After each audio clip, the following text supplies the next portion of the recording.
सभी को जय श्री कृष्णा। श्री गणेशाय नमः। आप सभी का आपके अपने चैनल संस्कार कथा चित्रण में बहुत बहुत स्वागत है। सावन माह, जी हाँ, आप सभी जानते हैं सावन माह का अंतिम छोर है। इस बार का सावन अधिक मास लेकर आया है और हमें शिव उपासना के साथ भगवान पुरुषोत्तम की उपासना करने, आराधना करने का दोहरा सहयोग मिला।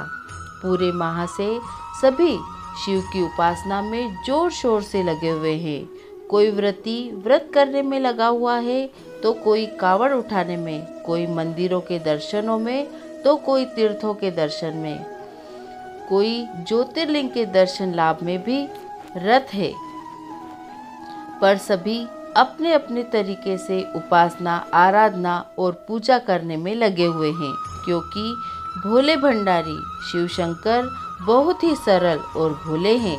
हमारी मनोकामना पूरी करने में वे देर नहीं लगाते। भोले भंडारी, भोलेनाथ, महाकाल, जो भी कहो, जैसे पृथ्वी लोक पर लोग उन्हें मनाते हैं, वैसे ही विष्णु लोक, ब्रह्मलोक, पाताल लोक में भी शिव शंकर की उपासना, तपस्या कर अपनी मनोकामना पूरी करने के लिए शिव उपासना करते आ रहे हैं। सावन के इस अंतिम छोर, जिसमें कुछ ही दिन शेष हैं, हम लाए हैं एक छोटी सी श्रृंखला शिव उपासना, जिसमें जानेंगे देवी देवताओं, ऋषि और मुनियों ने शिव की उपासना कैसे की और कैसे उनके दर्शन प्राप्त किए। हमारा ये छोटा सा प्रयास कथा रूप आपको पसंद आता है तो हमें कमेंट में हर हर महादेव लिखकर प्रोत्साहित करें। वीडियो पसंद आने पर एक लाइक जरूर करें और शेयर के लायक लगे तो शेयर करें। तो आइए चलते हैं शिव उपासना की ओर। और आज पहली उपासना, देवगुरु बृहस्पति की शिव आराधना।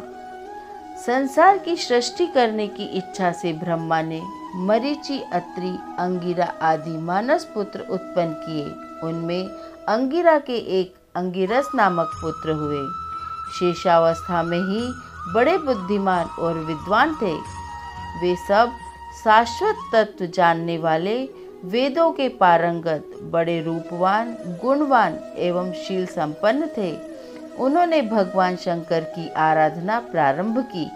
परम पावनी काशी नगरी में शिवलिंग की स्थापना कर वे घोर तपस्या करने लगे।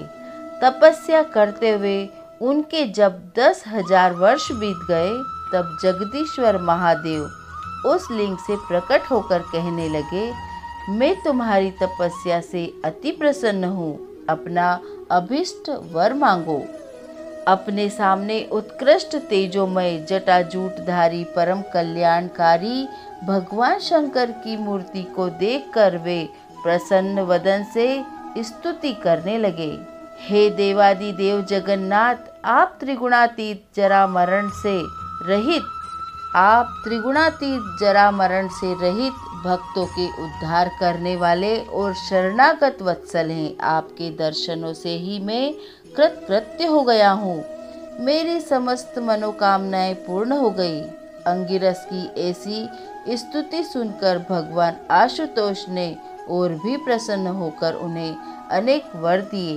उन्होंने कहा, हे अंगिरस, तुमने बड़ा ही तप किया है, इसलिए तुम इंद्रादि देवों के पति तथा ग्रहों में पूज्य होगे और तुम्हारा नाम बृहस्पति होगा।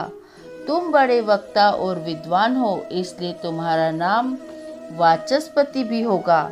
जो प्राणी तुम्हारे द्वारा स्थापित इस लिंग की आराधना करेगा और तुम्हारे द्वारा की गई स्तुति का पाठ करेगा, उसे मनोवांछित फल प्राप्त होगा तथा ग्रहजन्य कोई बाधा भी उसे पीड़ित कभी नहीं करेगी। इस प्रकार अनेक वर देकर भगवान शंकर भोलेनाथ ने ब्रह्मा, इंद्र आदि सभी देवताओं को बुलाया और ब्रह्मा जी से कहा कि बृहस्पति जी को सभी देवों का आचार्य बना दो। ब्रह्मा जी ने उसी समय बृहस्पति का देवाचार्य पद पर अभिषेक कर दिया। उस समय देवताओं की दुंदुभियां बजने लगी। इस प्रकार भगवान शंकर के अनुग्रह से अंगिरस ने वह पद पाया जिससे बढ़कर स्वर्गलोक में कोई दूसरा पद हो ही नहीं सकता।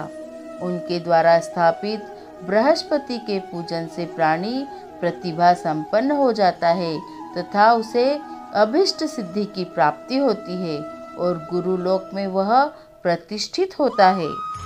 ऐसी मान्यता है कि बृहस्पति ने भगवान शिव को प्रसन्न कर देवगुरु का पद पाया, इसलिए अगर गुरुवार के दिन शिव जी की पूजा की जाए तो वह विशेष फलदायी होती है। इस दिन शिव की पूजा विवाह, संतान, धन आदि को भी सिद्ध करने वाली मानी गई है। अगर आपके काम में आपका भाग्य बाधा बन रहा है तो बाधा को दूर करने के लिए गुरुवार के दिन सच्चे मन से शिव जी की पूजा करें।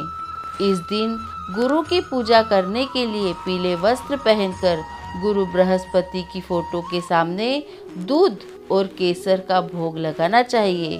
फिर पीले चंदन, पीले फूल या फूलमाला, पीला वस्त्र, हल्दी से रंगी पीली जनेऊ, पीले फल, हल्दी, पीला अन्न से बृहस्पति देव की पूजा अर्चना करनी चाहिए। बोलिए भोलेनाथ भगवान की जय, बृहस्पति देव की जय। आपको हमारे द्वारा देवगुरु बृहस्पति की शिव आराधना का वाचन पसंद आया तो हमारे चैनल संस्कार कथा चित्रण को सब्सक्राइब कर लें और बेल आइकन को प्रेस कर लें ताकि हमारे द्वारा शिव उपासना की श्रृंखला का नेक्स्ट वीडियो आप तक पहुंच सके। धन्यवाद। जय श्री कृष्णा।